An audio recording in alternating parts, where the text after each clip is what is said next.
Hello and welcome to my channel. This is Kathy's Corner, Seed in the Sand, and this is chapter 3 of It's Time to Find the Key. And what I wanted to talk to you today about was um, the misunderstanding. Like even with these videos that I've been putting out recently, people misunderstand that, you know, my like I'm changing or different than I used to be. I'm still the same person. I'm just kind of I just kind of got excited a couple days ago, or yeah, a couple days ago with like this parable of a woman touching the cloak, and got all excited thinking maybe my answers would be prayer and my prayers would be answered as well. And that was a big prayer. Bridges between heaven and earth, that's a pretty big prayer. So, it was just kind of a misunderstanding, I guess you could say. I got excited, and now it's kind of like, no, that's already been done and over with, and it's out of my hands. It has nothing to do with me. So, but yeah, what I wanted to talk to you today about was asking those hard questions, making those big prayers, and then the gossip that goes on with it, especially if you do it publicly like I do.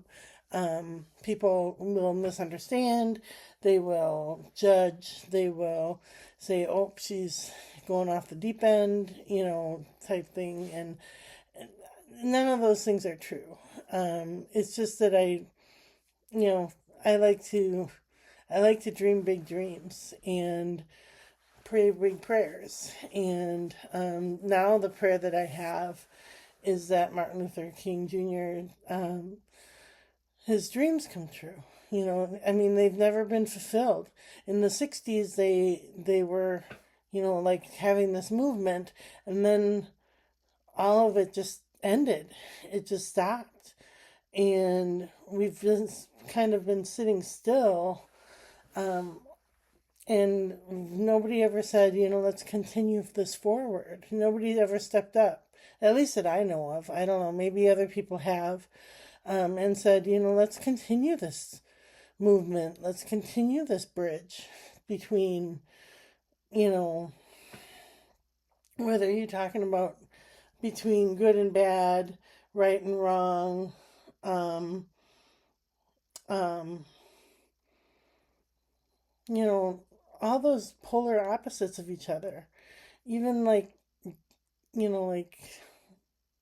good and evil, or um, black and white.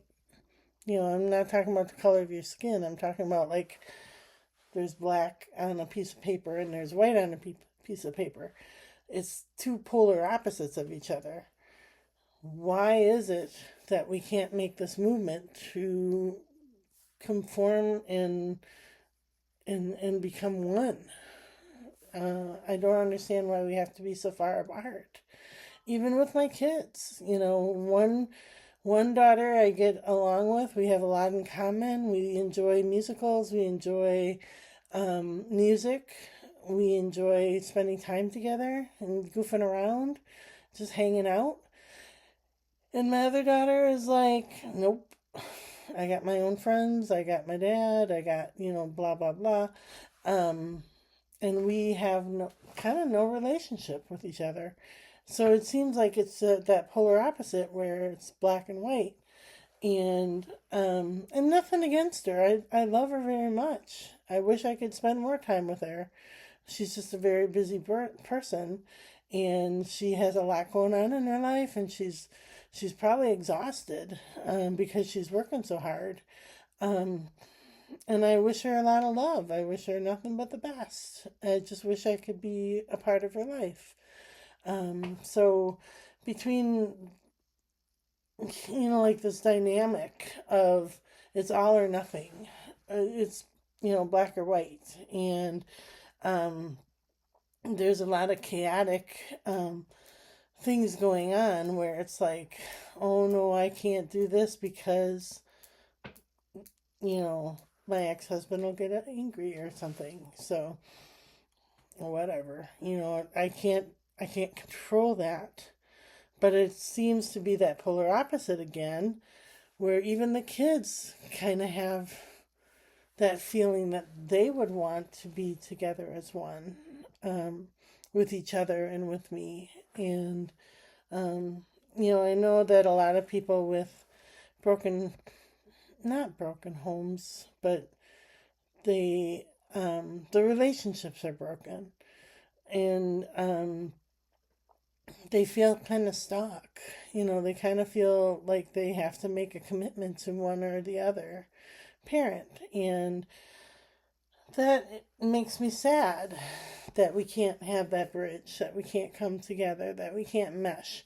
Even if we broke apart relationship wise, why can't we still meet in the middle for the kids' sake? I don't understand that. So, anyway, so the point of this is that there is a key to all of this,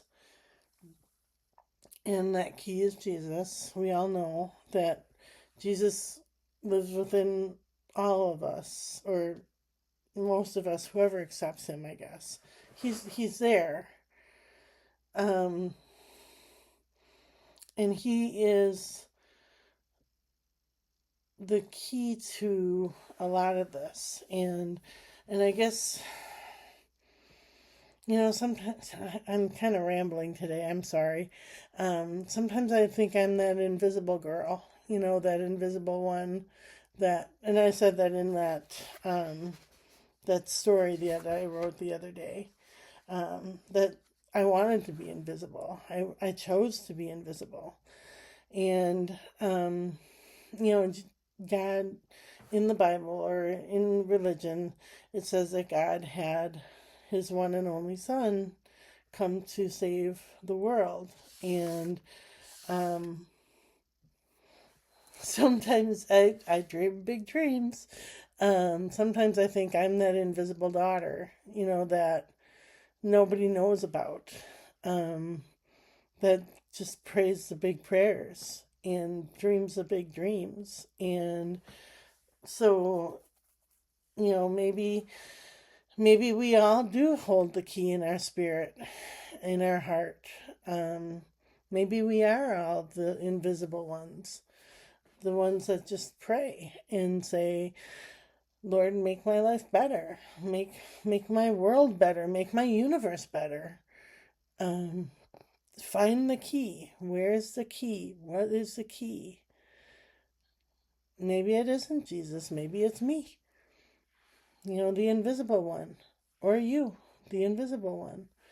I know that didn't make a lot of sense, but nobody's really watching anyway. So, all right, these are the classic tarot cards.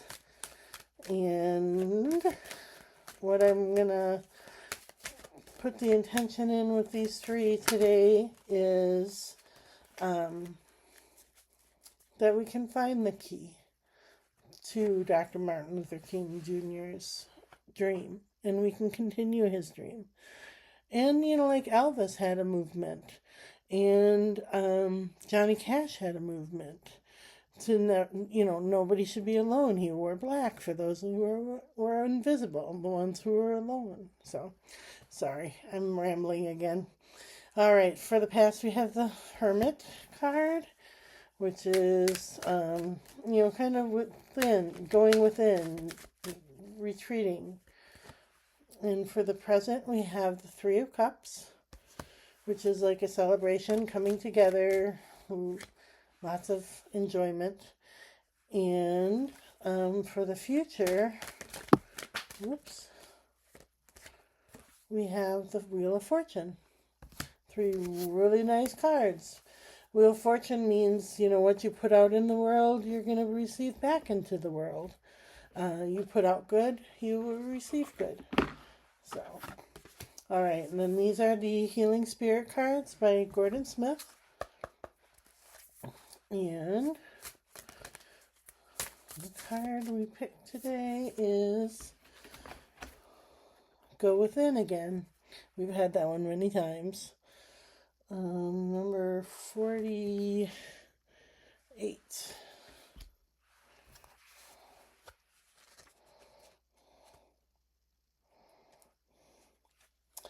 All right.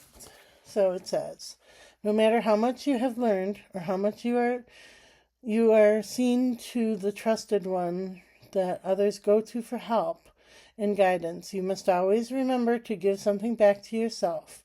Guardian spirits are telling you that you are a sentient being, and as such, you will at times require regeneration from healing powers of the universe.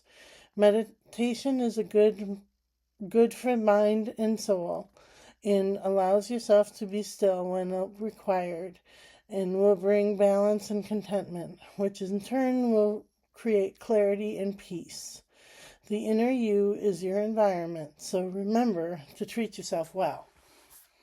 So that's the key, to treat yourself well, to remember to keep that inner environment very still and at peace. So, all right, sorry for the rambling today. I do dream a lot of dreams. I dream big, and sometimes that hurts me because those dreams might just come true, and I get a little excited. So, all right, we will chat with you tomorrow.